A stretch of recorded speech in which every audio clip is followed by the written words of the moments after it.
Ford and Chevrolet have been battling it out for the hearts and minds of the American consumer for over 100 years now.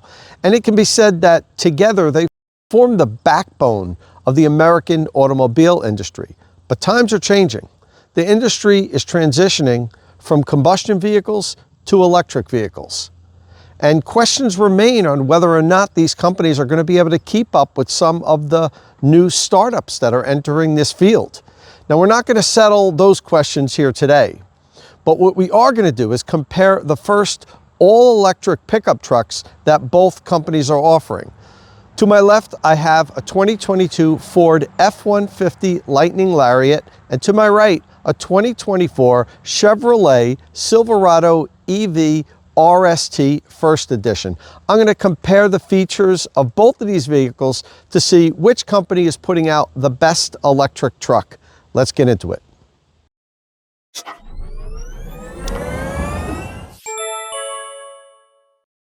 So this is my 2022 Ford F-150 Lightning Lariat with the extended range battery pack.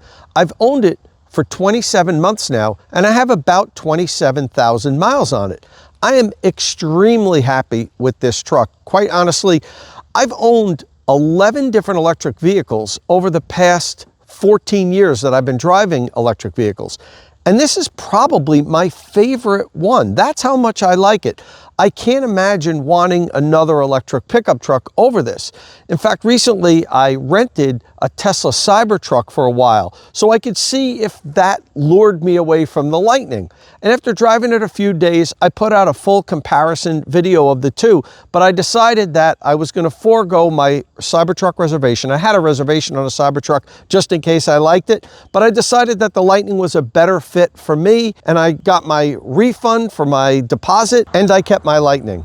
But now that the Silverado EV is out and I see some of the specs, it's starting to tempt me. And what do you know? There's one pulling in the driveway now. Ooh.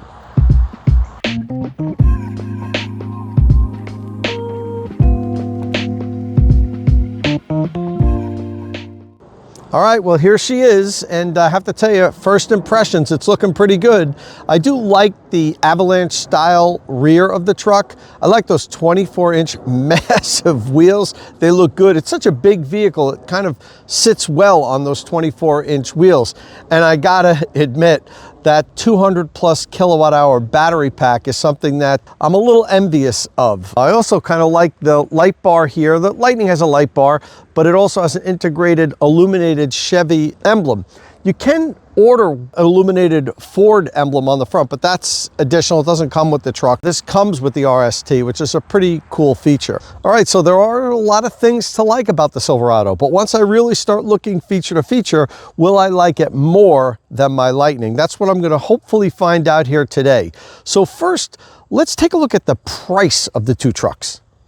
Okay, so first up, I want to point out that both of these trucks are available in retail trims and also work truck trims. I'm eliminating the work truck trims for this price comparison here. It would just be too many different models to discuss. So let's take a look at the Lightnings. The Lightning has an XLT standard range that has 240 miles of EPA rated range, and it costs $65,090. Then they have the Flash extended range, which is the most popular trim on the Lightning right now and the best value in my opinion. Its EPA range rating is 320 miles and it costs $70,090. One step up is the truck that I own, the Lariat extended range, and that's 320 miles of EPA rated range and it costs $79,090. Now you notice these first three trims are all under $80,000. And all of them will qualify for the full $7,500 federal tax credit. Of course, you wouldn't be able to get any options in the Lariat. If you got any options, it's going to push it above that $80,000. But it comes pretty well loaded as is, so I think most people will be able to get it standard and still get the tax credit. And then the Lightning has the Platinum extended range. Now that only has 300 miles of range, has the same size battery, but it has bigger wheels and tires and it weighs more. So the EPA range rating is a little less, and that comes in at $87,090. Now let's take a look at the Silverados. The base LT extended range is EPA range rated at 408 miles, which is amazing. It costs $75,195. The LT Premium extended range is EPA range rated at $390, and it costs $81,995. Then you have the RST extended range, which is EPA range rated at 390 miles, and it costs $89,395. Then they have the RST extended range max, which is EPA range rated at 460 miles. That costs $97,895. Now, I need to point out that these trims here, EPA range ratings and prices, are effective for the 2025 Silverados. The 2024 RST First Edition that I have is phasing out, and these are the trims that are going to be available in 2025. So I thought it'd be better if I used these, because by the time this video comes out, these are the vehicles that will soon be at dealerships. Okay, so if you take a look at the pricing here, the Lightning is more than $10,000 less trim by trim. Now, it's not exact comparisons because they have different features. And of course, the Silverado has a much bigger battery and the driving range is much farther, as you can see here. But take a look at the Flash extended range and the LT Premium extended range. The Flash only has 70 miles less of EPA range rating, and it's about $12,000 less. And the Flash qualifies for the $7,500 federal tax credit, making it that much more less expensive.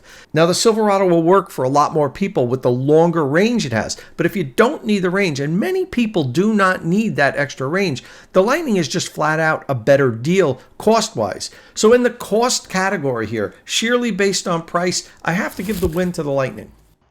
Next up, we'll talk driver assist systems. The F-150 Lightning has Ford's Blue Cruise driver assist system.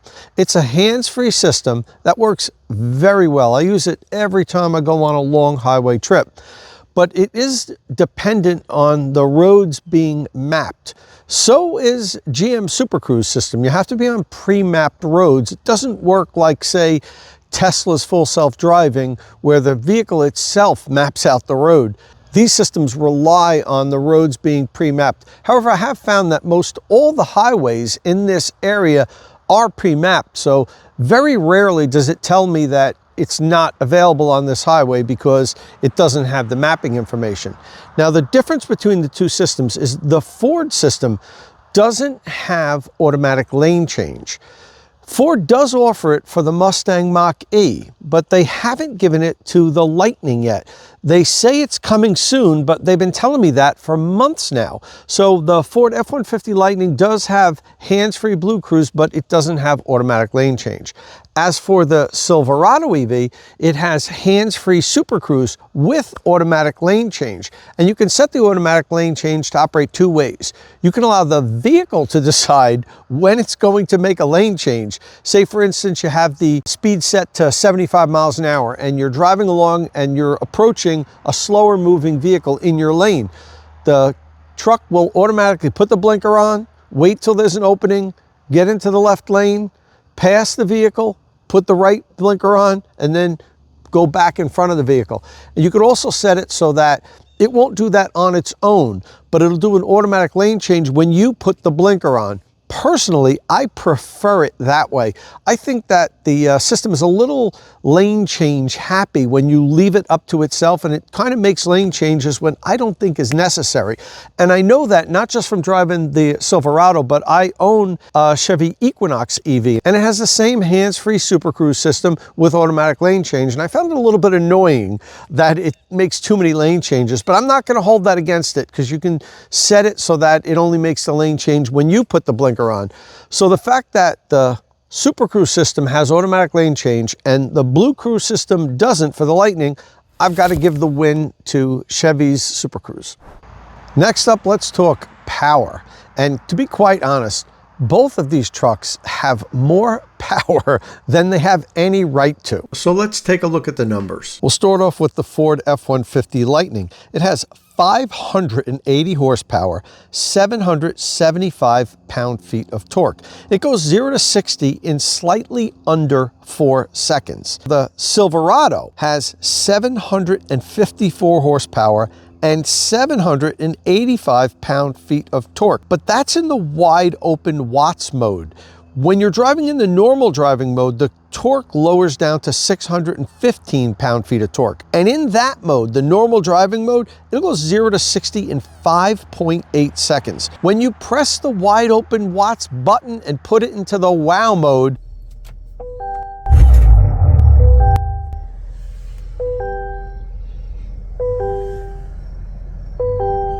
It drops the 0 to 60 time down to about 4.2 seconds. So even in wide open Watts mode, the Lightning can beat the Silverado EV from 0 to 60. But why is that? The Silverado has so much more horsepower and a little bit more torque. Well, that's because the Silverado has an enormous battery pack. Chevrolet says that the battery pack is 205 kilowatt hours of usable energy. The gross size of the pack is somewhere around 220, 225 kilowatt hours. The Lightning's battery pack has 131 kilowatt hour of usable energy. The total capacity is somewhere around 155, 156.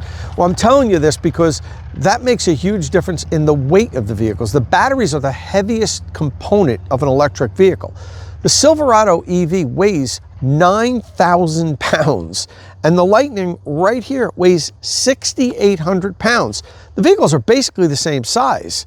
It's all in the battery pack. So even though the Silverado has more horsepower and a little bit more torque, it weighs so much more that it slows it down. And you can feel it when you step on it. Even in wide open Watts mode, the Lightning feels a little bit more peppy to me. It feels like it's got a little bit more oomph, a little more torque when you really stomp on it.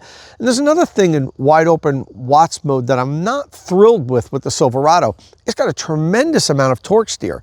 And I think because it has four-wheel steering, it feels like the vehicle's being pulled in four directions. It's like a wild sensation. Other journalists have reported this too. If you're not ready for it, you put it in wide open Watts mode and just stomp on it. It feels like the vehicle is pulling, like the rear might be going to the right and the front's going to the left. I've driven a lot of vehicles that have torque steer, front-wheel drive vehicles that have torque steer, and it feels totally different than what you get with the Silverado. I don't like that sensation at all.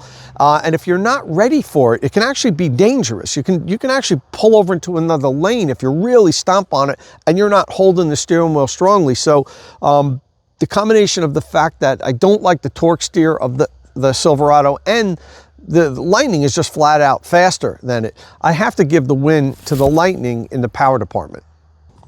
Next up, we'll talk steering and suspension. The Lightning has relatively basic steering and suspension system. The rear suspension is a bespoke independent rear suspension that Ford designed just for the Lightning, and it works well. The vehicle drives so comfortably over any type of bumps. I've talked about this in many of my videos. I think the driving experience of the Lightning is just so soft and smooth. It reminds me of like an early 70s Cadillac. You just float along the road. The Silverado is a little bit more taut, a little bit tighter. The steering is more direct. It has four-wheel steering, and that allows me to make turns that the Lightning can't make. It's easier to park. In instances where I have to make a three-point turn with the Lightning, I can swing it in one turn with the Silverado. And the suspension is an air suspension that's adjustable up to 2 inches. So that's going to make it a lot more useful in deep snow or if you're crossing water. There's a lot of instances where you want to raise or lower the suspension. The Silverado has this automatic lowering suspension. Also, you can set it so that it lowers when you put the vehicle in park, so it's easy to get in and out of. I took my parents for a ride in the Silverado, and they noticed that it was easier to get into, and they didn't understand why. They're like, well, both your Lightning has running boards, this has running boards, but for some reason, this was easier to get into. That's because it lowered down and allows the occupants to get in and out easier once you put it in park. So, got to give the win to the Silverado when it comes to steering and suspension. And since we're talking about the suspension, let's go to the next category, which is interior comfort. I prefer the riding experience in the Lightning for a couple of reasons. Number one, the suspension is softer. Now, you may not have such a good handling vehicle. It might not be as planted if you're towing heavy weight as the Silverado might be, because the suspension seems stiffer and it's adjustable. But for just pure driving, it's softer and it's more comfortable. And the seats, in my opinion, are more comfortable. Now, I know the seats are definitely a subjective thing. I've driven some vehicles where I love the seats, and my friends have gotten in and said, oh my God, these things are so uncomfortable. So I know that's definitely subjective. But the Lightning suspension is much softer than the Silverados, and it just floats along the road. It just eats up any type of road irregularity. Now, it doesn't corner as well as the Silverado will. It floats around the turns, it's body roll and everything, but I don't drive it like a sports car. There's another factor that I picked the Lightning over the Silverado for interior comfort, and that's the noise. The Lightning's cabin is extraordinarily quiet. It's one of the quietest cabins I've driven in with any electric vehicle other than some of the real high-end luxury sedans. The Silverado's not loud. They've actually done a pretty good job with that, but the Lightning's is exceptional, and the cabin is so quiet and comfortable. It's a better driving experience as far as I'm concerned, and it's the reason why whenever I go on long distance drives, my wife and I always take the Lightning. And we have a Rivian R1S, the Chevy Equinox, we had a Bolt EV for a while. We've always had different vehicles to drive in the driveway, but since I've gotten the Lightning, whenever we're going on a long drive, we always take the Lightning because it has one of the best driving experiences, honestly, of any vehicle that I've ever owned. The Silverado's is not bad. It's really a shame to not give it the win because it's actually pretty good, but the Lightning's is exceptional. So I'm going to give the Lightning the win as far as interior comfort and driving experience. Both of these vehicles have the ability to offload power. You can power a job site, a campsite. You can even power your house for days at a time if there's a power outage. So let's take a look at the features that both of these vehicles offer. All right, so I'm going to do my best to make this comparison, but there's different features available on different trim levels, so I could make an entire video on this. I'm just going to do basically an overview. We'll start off with the Lightning. Now, the Lightning has 4 trims: XLT, Flash, Lariat, and Platinum. Only the Platinum comes standard with the 9.6 kilowatt Pro Power onboard system. The other 3 trims come standard with a simpler 2.4 kilowatt system, and it doesn't have the 240 volt outlet in the back. The 9.6 kilowatt system has an additional inverter, and on the lower trims it's available for $1,200. When I got my Lariat, it was standard on it, but I think in 2024 Ford made it an option on the Lariat trim. But it is standard on the Platinum, the 9.6 kilowatt system, which is comparable to the Silverado RST trim that we're comparing here today. So I'm going to use that as the standard system because it comes standard on the Platinum, and explain the differences. Okay, the system has 11 power outlets. There's 4 120 volt outlets in the frunk, 2 120 volt outlets in the cabin, and 4 120 volt outlets in the bed. There's also one 30 amp 240 volt outlet in the bed. Now, on the lower trim trucks, you can upgrade from the 2.4 kilowatt system to this 9.6 kilowatt system for $1,200. Okay, now let's talk about the vehicle to home system. Ford's home integration kit costs $3,895. If you already have a Ford Charge Station Pro, that's all you need. If you need to buy the 80 amp Ford Charge Station Pro, it costs $1,310. I will note that Ford is currently offering their Ford Power Promise, and anybody that buys any fully electric Ford, the Lightning, the Mustang Mach-E, or the E-Transit, you get a complimentary Ford Charge Station Pro and it installed at your house. So if you were to purchase it now, all you'd need to get is that $38.95. Of course, pay for installation. I'm not going to talk about installation here because it's impossible for me to even estimate that. And it's going to be basically the same for both systems. Okay, so all in, even if you had to buy Ford Charge Station Pro, you're only looking at $5,205 to get the equipment for the vehicle to home system. Okay, now let's take a look at the Silverado. It comes standard with 7 power outlets and a 7.2 kilowatt system. There are 6 120 volt outlets and 1 240 volt outlet. There's 1 120 volt outlet in the frunk, 1 120 volt outlet in the cabin, 4 120 volt outlets in the bed, and 1 30 amp 240 volt outlet in the bed. Now you can upgrade this system with what GM calls the power bar and get 3 more kilowatts of power and 4 additional outlets.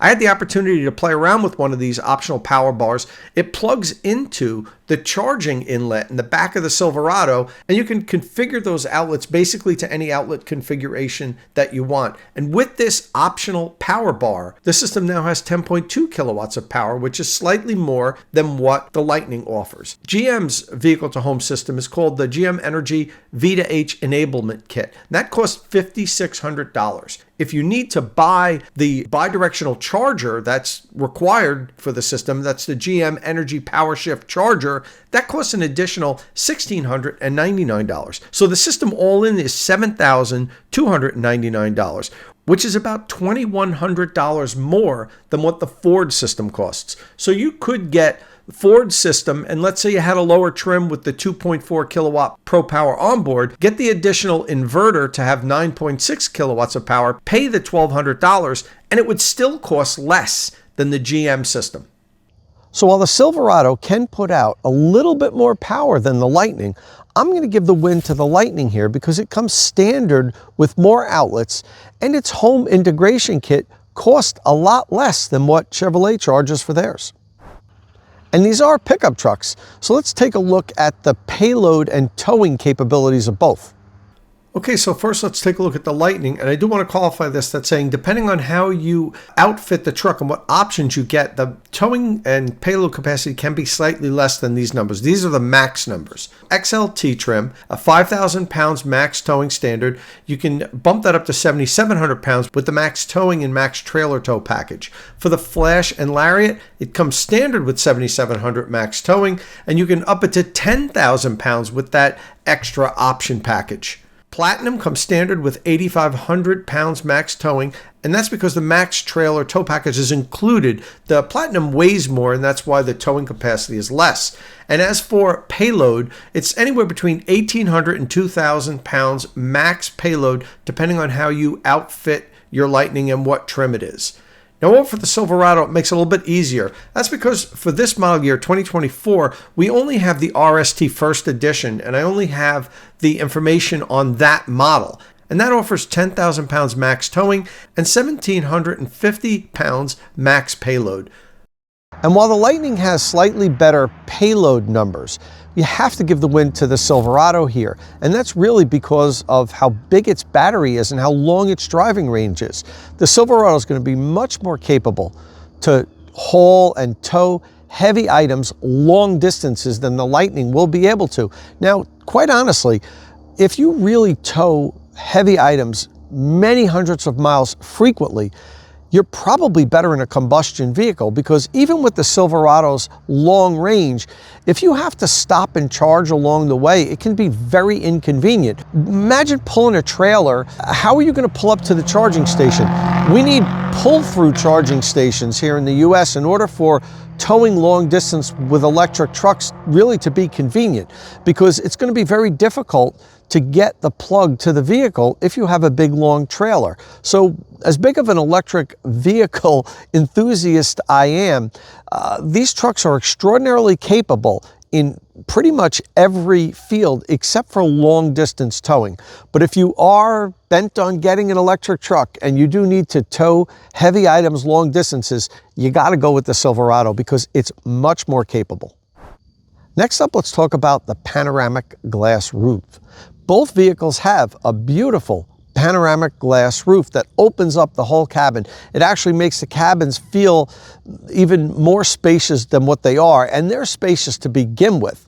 The difference is the Lightning has a power sunshade that at the press of a button closes. So if you're getting too hot, you can close the panoramic sunroof. The Silverado doesn't have that. Now, both of the vehicles do have UV protection, so it's not like they're an oven in the summer, but there were days with my Lightning where I did close the sunshade, particularly when I'm parked in a parking lot for a long time and it's in the summer and it's in direct sunlight. I'll close that sunshade so when I get back in the vehicle, it's not quite as hot as it would have been if it were open. So while both vehicles have large panoramic glass roofs that really open up the cabin, I've got to give the win to the Lightning because it has the power sunscreen if you want to close it.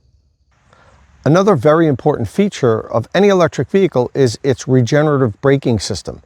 The Lightning has a pretty simple system. You've got one pedal driving, on or off. Very simple. You only have to make one decision. Do you want strong regenerative braking or do you want it less strong. Now the friction brake pedal also engages regenerative braking. So it's not like you lose the regenerative braking if you set it on low. If you depress the friction brake pedal softly, you're going to get all regeneration. The friction brakes only engage when you press the brake pedal really hard to slow down really quickly. So you will still recapture a lot of your energy if you use your brakes properly and you're not like, accelerator, hard brake, like you see people driving. If you know how to drive, you can actually have the one pedal driving off and then just slowly stop at red lights or wherever you have to stop, and you'll still recuperate all that energy the same as if you would if you had the one pedal driving on. Now, the Silverado takes it a few steps farther. It has the one pedal driving button, so you can turn one pedal driving on or turn it off, but then you can also set the level of regen from normal to high. And that's not all. There's also a regen on demand paddle on the left side of the steering wheel. General Motors has always done regenerative braking really well. I remember when they first introduced the Bolt in 2016, and it had the regen on demand paddle. It was the first vehicle that had that, and the first time I drove it, I loved it. I use that regen on demand paddle all the time on my Chevy Bolt EV and my Equinox EV. So when it comes to regenerative braking, GM's got it all on Ford, and the Silverado definitely wins.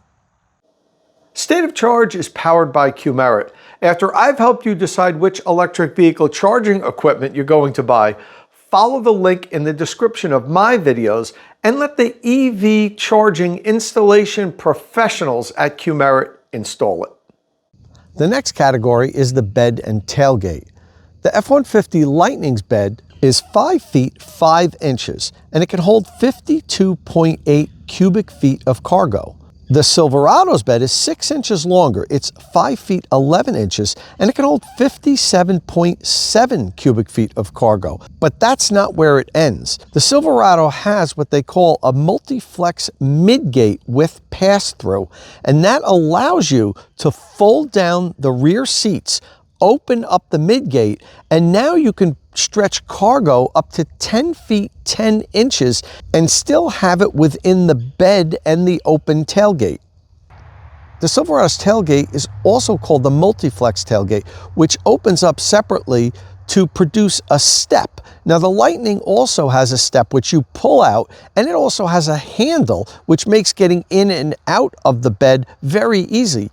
But the Silverado's multi-flex tailgate has another purpose. If you leave the shelf up like this, it'll hold cargo in the bed and not allow it to slide out. Let's say you have lumber in there. You can have up to 10 feet 10 inches of lumber going all the way into the cabin, and the shelf on the multi-flex tailgate will keep it from sliding out of the back of the truck. And the Lightning's tailgate is also power operated up and down. The Silverado's isn't. Either by pressing the button on the tailgate, your key fob, or from inside the cab, you can raise and lower the tailgate automatically.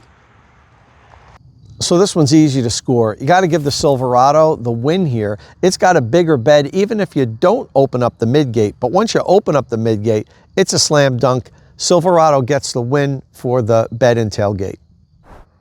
Next up, we'll talk charging, my favorite category. Unfortunately, my Lightning gets its butt kicked all over the place in this category. Now, both trucks have 80 amp onboard chargers. So for AC charging, they can both accept up to about 19 kilowatts. That's great for home charging and even depot charging if these were used for businesses. But as for DC fast charging, this is when you're on the road, taking a long road trip, covering many hundreds of miles. That's when you'll DC fast charge. The Silverado just wipes the floor with the Lightning. The Lightning can accept, well, Ford says that the Lightning can accept up to 150 kilowatts of power. However, Ford has this boost that the initial 8 to 10 minutes of charging, it allows you to accept more than what Ford states is its maximum DC fast charging rate. I've seen the Lightning taken up to around 190 kilowatts, but it only does it for a couple of minutes. Then it lowers down to like 120 kilowatts and holds that up to, say, 75–80%. It's a average DC fast charging electric vehicle at best. Ford definitely should have better DC fast charging capability with the Lightning. The Silverado is an outstanding DC fast charging electric vehicle. It can accept up to 350 kilowatts, and it does so from a low state of charge all the way up to about 50% state of charge. It's really a charging beast. I added 100 kilowatt hours to this in 18 minutes of charging. I've done a bunch of DC fast charging recordings with the Silverado. I'm gonna have a bunch of videos out on those. I may already have one published by the time this video publishes, but I'm gonna do a lot of DC fast charging analysis with the Silverado, and I am so impressed with it. The thing charges like a beast. It's not even close. Charging goes to the Silverado EV. Next up, let's talk about the all-important category of driving range, one of the most important categories that any electric vehicle has. The F-150 Lightning with extended range battery pack that I have here has an EPA range rating of 320 miles. Now, I do 70-mile-an-hour highway range tests with all the electric vehicles. I've done a few with my Lightning, and it gets somewhere between 260 and 270 miles with good temperature. In the winter it gets much less, but with good temperatures, somewhere between 260 and 270, you can rely on with a Lightning. I just did the 70-mile-an-hour higher range test with the Silverado 2 days ago. It went 441 miles at 70 miles an hour. Now, the vehicle has an EPA range rating. It's not official yet, but Chevrolet tells us it's going to have an EPA range rating of 440 miles. So actually did a little bit better than the EPA range rating at a constant 70 miles an hour. That doesn't happen often, but it does happen from time to time with different electric vehicles. Most of the time, they fall a little bit short of their EPA range rating, but Chevy underpromised and over-delivered with the Silverado, and it is a range monster. So how did it do that? Did Chevrolet figure out the secret sauce to being efficient and going really far? That's not the case. What they did was put an enormous battery pack in the Silverado. They say the usable capacity is 205 kilowatt hour. I think it's closer to 210 or 212. The gross capacity is somewhere around 225-ish. On my range test, the vehicle stated that I had used 213 kilowatt hour during that range test. So I think that's right around the total capacity in nice warm weather. When it gets really cold, the battery isn't as efficient, so you're gonna have a little bit less energy to work with. But needless to say, the battery pack's well over 200 kilowatt hour. The Lightning's battery pack is 131 kilowatt hour of usable energy. The total capacity is around 155, 156. So that's why the Silverado goes so much farther. It's got a battery pack that's like almost 60% larger. But that said, that's what customers are asking for with a pickup truck. You know, Chevrolet did lots of surveys and they said, look, we need range. If you want me to buy an electric pickup truck, I need it for work, I need it for towing, I need it for hauling. I can't worry about it not finishing the day's work and I have to plug it in and lose an hour's work. So give me a truck that can just crush it with the range. So they did. They put an enormous battery pack in it and you get a lot of range out of that. So, you know, in the range category, there's no contest here. The Silverado EV is the clear winner. And as far as infotainment and software, I'm going to call it a tie. Both vehicles are very similar as far as I'm concerned with regards to responsiveness, ease to navigate. They both have Android Auto and Apple CarPlay. The only advantage I'd give Ford, and it's a small advantage, is the app is a little bit better.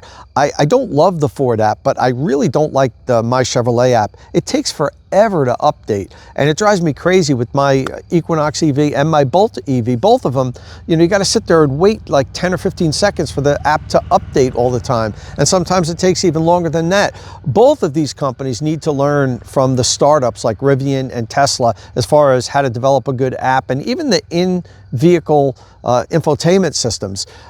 They're not quite as snappy, they're not quite as crisp as some of the startups do that are really software companies. Ford and Chevy are not software companies, they're learning to do this.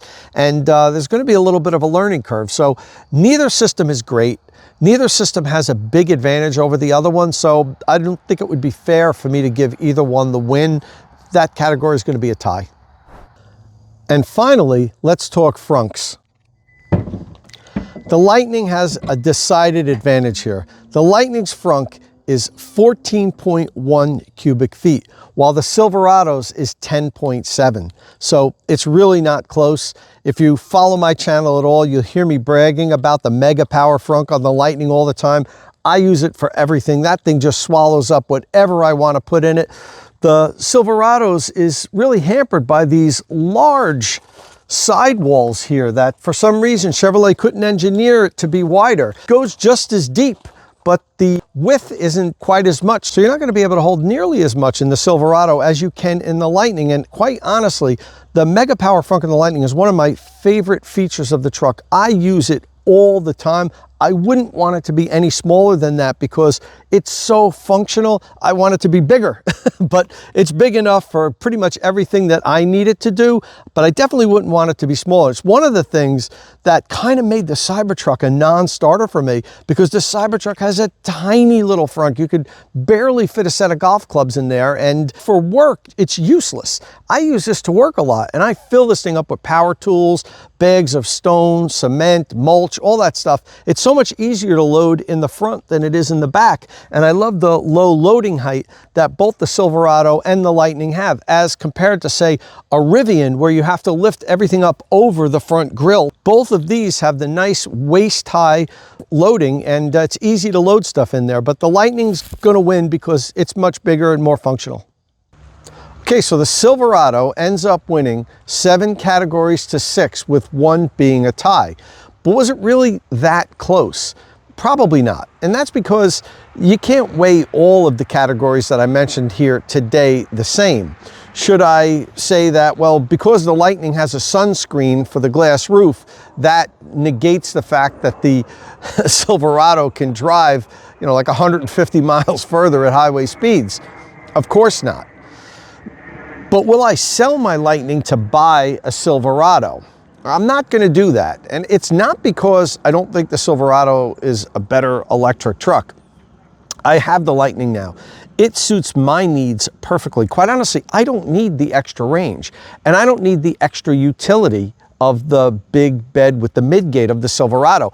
But I can certainly understand why people that use the Silverado for a variety of reasons would select that, because they need the range for towing, they need the extra length to haul cargo in the bed, they want it to charge faster, maybe they use public charging infrastructure a lot on long trips. This is a no-brainer. Getting the Silverado, it charges so much better. So there's a lot of reasons why you would like to have a Silverado over the Lightning. Yes, it does cost more. And if I were in the market now for a new truck, let's say I didn't own the Lightning, which one would I buy? I really don't know. And everybody who follows my channel knows how much I love my Lightning. So that's saying a lot about the Silverado. I honestly don't know which one I would buy. I'd have to be at the dealers deciding which one to cut a check for. It's that good, the Silverado, and that's good. It's good that we have choices. You know, I've driven all of the electric pickup trucks on the market today, and up to today, the Lightning was absolutely my favorite.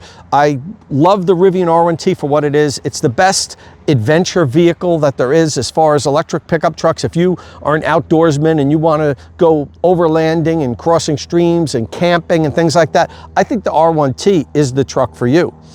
If you want to use your electric truck for work, either one of these vehicles is what you want to get. It depends on what your needs are. You know, if you need the extra range, if you need the faster charging, if you need to tow really long distances, you got to get this guy. If the range isn't that much of a deal for you, if you can live with 270 to 300 miles, you maybe want to save a few dollars and get the Lightning, and also get the bonus of that huge Mega Power frunk, which is really absolutely fantastic.